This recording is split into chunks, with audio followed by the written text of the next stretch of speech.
Yes, people, welcome back to the 1894. I'm Darrow. I have Joe with me here for a review of our dead rubber game against Newcastle, where we won 4-3. Let's get into it. So, yeah, it was our game against Newcastle. We won 4-3, and I think everyone had a bit of a shock when we saw the tweets that Scott Carson was going to start for City. I thought it was unreal. Me and Joe were in the call when it came in and couldn't believe it. Joe, what did you think of him in the game? What did you think when he was announced that he was starting?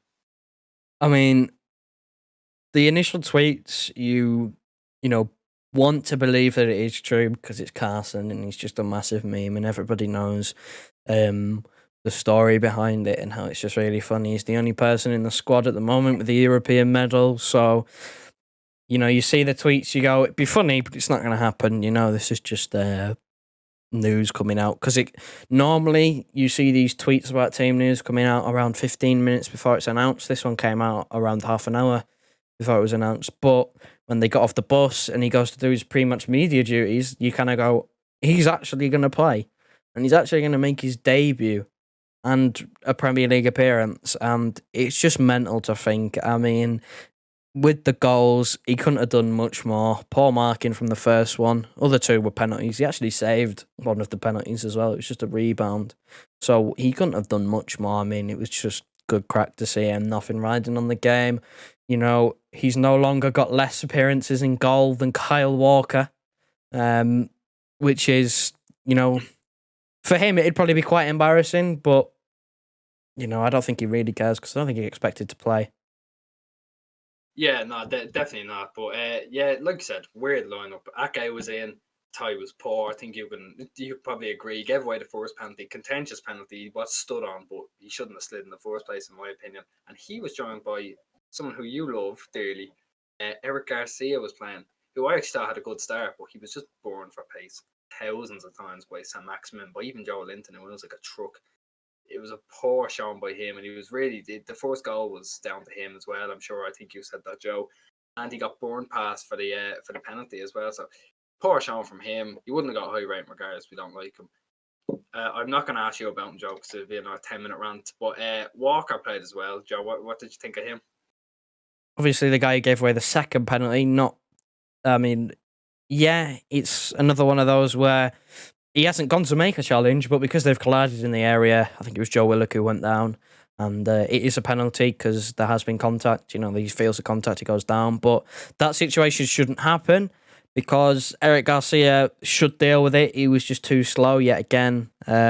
Just the one thing that we've always said about Eric Garcia, regardless of where he's going to be in the future, that he's just not fit for the Premier League, at least at the moment in time, because he's just too slow. He gets burnt past all the time. But just to bring it back to Walker, I think he was, I think Hugh said it on the stream. He said, how can you go from Mbappe and Neymar, having arguably a man of the match performance against those two, to being done by Joe Willock and Joe Linton? It's just mental to think, but he's one of them players where if you want him to have a bad game before the final, he's here to do it now. I don't think his place is in jeopardy after that, although Cancelo did score. Thought he had a good game, he was taken off, but I think Walker's done too much over the season to have his place in threat for the final. Yeah, I'd 100% agree with you there. Cancelo, like you said, he scored. He's one of the two scorers. Took a massive deflection, really, but was on target, so went down as his. Going to the midfield now. Rodri, we gave an 8 to. I don't know about that. I thought he was a bit shaky now and again. He was booked too for rugby tackling someone, but he was okay. And then the other two boys were 7s. It was just kind of serviceable, so we'll just move past that. But someone that everyone's surprised by, especially the first goal, was Ferran Torres.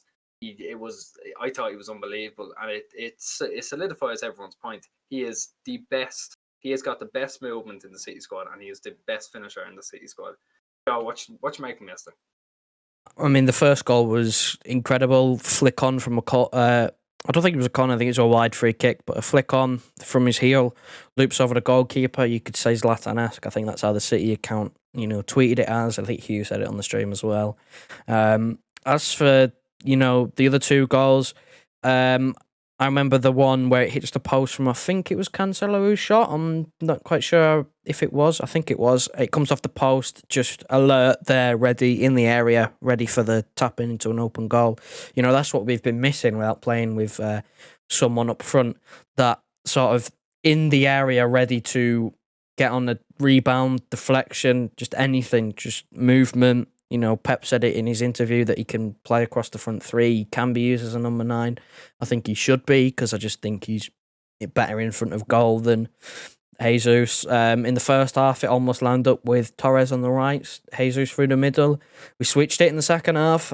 Torres went more central, and Jesus pulled out more wide. I thought Jesus was better when he went out wide, which kind of solidifies him being a winger. You know, so I'm more than happy to see Torres start up front. At any point else during the season, obviously, I'd still go with this false 9 that we've been playing for the final, just purely based on the fact that it's worked so well, and it allows us to have that extra midfielder in there who, you know, has been playing really well. Kevin De Bruyne does really, really well in that area, dropping deep, coming wide. So I think it's something to think about more next season than this season.